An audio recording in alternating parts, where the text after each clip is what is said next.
கர்த்தருடைய நாமம் மகிமைப்படுவதாக. ஆண்டவரும் அருமை இரட்சகருமாகிய இயேசுவின் நாமத்தினால இந்த நாளுக்காய் தேவனை ஸ்தோத்தரிக்கிறேன். இந்த நாளிலே கூட தேவன் நம்மோடு கூட பேசும்படி கேட்போம். பரிசுத்த தேவனே, ராஜாதி ராஜாவே, கர்த்தாதி கர்த்தரே, எங்களோடு பேசுங்கப்பா. இயேசுவின் நாமத்தின் ஜெபிக்கிறோம் நல்ல பிதாவே. எடுத்து வாசிப்போம். நீதிமொழிகள் 21ஆம் அதிகாரம், அதை 23ஆம் வசனத்தை கூட வாசிப்போம்.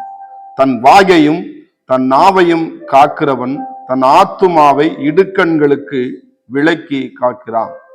கர்த்தருக்கு மகிமை உண்டாகும். தன் வாயையும் நாவையும் காக்கிறோம். வாயு நாவு ரொம்ப நம்முடைய சரீரத்துல நம்முடைய வாழ்க்கைக்கு ரொம்ப முக்கியமான ஒரு பகுதி. இந்த நாவு ஏன்னா அது ஒரு சுக்கான், எப்படி ஒரு கப்பலை சுக்கான் திருப்பம், அது மாதிரி அந்த நாவு என்ன போட்டுக்குது. அதை காக்கிறவன் இந்த நாவையும் வாயையும் காக்கிறான் அப்படின்னா அதுக்கு ஒரு காவலே வைக்கணும்னு சொல்ற சங்கீதக்காரன். ஆண்டவரே, நாவுக்கு காவல் வையும், என் இருதயத்துக்கு காவல் வையும். நம்மளை மீறி போறதான் அந்த நாவு. ஆனா அந்த நாவை எவ்வளவு தூரம் நம்ம அதை சரியான விதத்துல பயன்படுத்துறோமோ அதை நாம் ஆஸ்வதிக்கப்படுகிறத நாம் பார்க்க முடியுது. இந்த நாவுனால என்ன பண்றோம்? சில பேரை சோதரம் தூசிக்கிறோம்.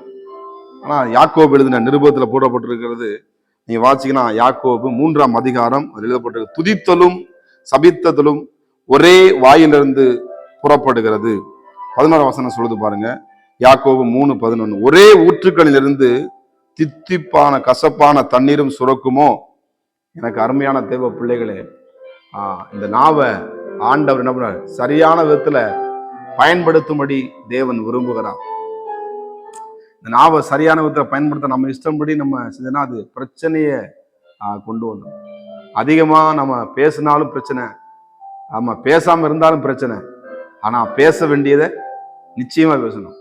ஆண்டவர் அப்போஸ்தலனாகிய பவுல் சொல்றார், நீ பயப்படாமல் ஒரு இடத்துல நீ பேசுங்கிறார், ஒரு இடத்துல நீ பேசாம அமைதியா இருங்கிறார். எனக்கு அருமையான தேவ பிள்ளைகளே, இந்த இடத்துல எழுதப்பட்டிருக்கிறது இடுக்கண்களுக்கு. அப்ப இந்த இடுக்கண்களை போய் நம்ம மாட்டிக்குவோம். சில பேருக்கு பார்த்தீங்கன்னா இதை போய் சொன்னதுனால பிரச்சனை ஆயிடுச்சு. இப்போ நான் கூட ஒரு சந்திக்கும்போது ஒரு அருமையான ஒரு முட்டை வாங்குற கடையில் அப்படின்னு பார்த்தீங்கன்னா அந்த அம்மா பார்த்தீங்கன்னா சிரிக்கிற, ஏமாமே கணவர் இந்த மாதிரி தவறிட்டாரு. என்ன பண்ணா, வாயினால என்ன பண்ணேன், அவரை இது பண்ணிட்டேன், ரொம்ப ஒரு டார்ச்சர் படுத்திட்டேன், அவரை காயப்படுத்திட்டேன் அப்படின்னு சொன்னாங்க. அந்த அம்மாவே சொல்றாங்க. எனக்கு அருமையான தேவ பிள்ளைகளே, இன்னைக்கு நாம் சரியாக அந்த வாயை பயன்படுத்தினால குடும்பங்களில் சில விரிசல்களை பார்க்க முடியுது. சில மன காயங்கள் வரக்கூடாது. அந்த காயங்கள் ஒரு நாள் என்ன பண்ணாது, பேசுவாங்க கூடுவாங்க, நம்ம மனசு என்ன பண்ண காயம் என்ன பண்ண, பேசிட்டாங்களே, இப்படி சொல்லிட்டாங்களே, இப்படி பண்ணிட்டாங்களே சொல்லி மன காயத்தோடு கூட கவலையோடும். ஆனாலும் அருமையான தேவர்களே, பட்டணத்தை பிடிக்கதை பாட்டிலும் தன் மனதை அடக்கிறவன் உத்தமன் எழுதப்பட்டிருக்கு. நரம்பு இல்லாத நாக்கு அப்படின்னு சொல்லுவாங்க. ஆனா அந்த நாவை என்ன பண்ணும்? ரொம்ப துதித்தலும் தபித்தலும். இந்த வாயில நம்ம இயேசுன்னு சொல்லுவோம். இந்த வாயினால மற்றவங்களை பத்தி நம்ம தப்பா பேசுறது, மற்றவங்களை பத்தி நம்ம குறையா சொல்றது, அதெல்லாம் தேவன் என்ன பண்றாரு? அருவருக்கிறார். அவன் நல்லதே விதைக்கும் பொழுது என்ன பண்ண, நல்ல நிலத்தை விதைக்கப்பட்ட விதையோ அது என்ன பண்ணுமா, 30ஆக 100ஆக 60ஆக என்ன பண்ண பலன் கொடுக்குறாரு. நம்ம விதைக்கிற விதை, நம்ம பேசுற ஒவ்வொரு நாளும் இது விதை. இப்போ நான் கூட பேசிக்கிறது ஒரு விதை. இந்த விதை நிச்சயமா அவங்க வாழ்க்கையில ஒரு அற்புதத்தை கொண்டு வரும், குடும்பத்துல ஒரு சமாதானத்தை கொண்டு வரும். இந்த நாவையும் இந்த வாயையும் ஆண்டவர சமூகத்துல இயேசுவை துதிக்கும் பொழுது பவுலும் சீலாமும் நடு ராத்திரில சிறையில போட்டாங்க, சிறைச்சால போட்டாங்க. அவங்க ஆண்டவரை பத்தி குறை சொல்லிட்டு, கணவனை பத்தி குறை சொல்லிட்டு, பிள்ளைகளை பத்தி குறை சொல்லிட்டு, மற்றவங்க குறை சொல்லிட்டு தேவனை துதிச்சு பாட ஆரம்பிச்சாங்க. நடந்த சம்பவம் பார்த்தீங்கன்னா, அவங்க கட்டியிருந்த அந்த சங்கிலிகள் கலண்டு கீழே விழுந்தது. நம்ம வாழ்க்கையில் இருக்கிற அநேக கட்டுகள் நம்மளே என்ன பண்றோம்? கட்டிக்கிறோம். அந்த வாயினால சிரமன, என் வாயினால என்ன பண்றேன், நான் பண்ணேன்.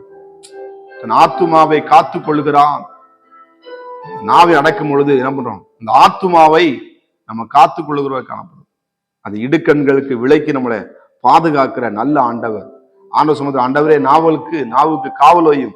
இன்னொன்னு வாசினா யோபு சொல்லப்படுகிறது. யோபு 1ஆம் அதிகாரம் அதில் 22வது, இவைகள் எல்லாவற்றிலும்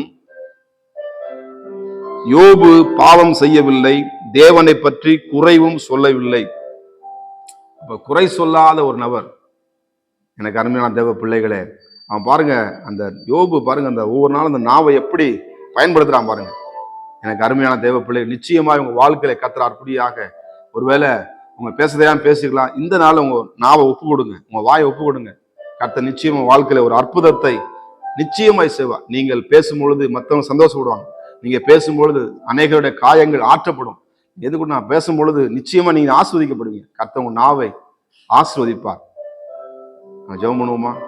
ஆண்டவரே, என் நாவை கர்த்தர் ஒப்பு கொடுக்குறேன், வாயை ஒப்பு கொடுக்குறேன்ப்பா, நான் அநேகருக்கு ஆஸ்வதமான பாத்திரமா இருக்குன்னு சொல்லிக்கோமா. ஆசீர்வதிங்க ஆண்டவருடைய பிள்ளைகளை பலப்படுத்துங்க. ஆண்டவர் இடுக்கண்களுக்கு விலக்கி ரட்சித்துக் கொள்ளும். பெரிய காரியங்களை செய்யுங்க. இயேசுவின் நாமத்தின் பிதாவே, ஆமென். God bless you. கர்த்தர் உங்களை ஆஸ்வதிப்பாராக.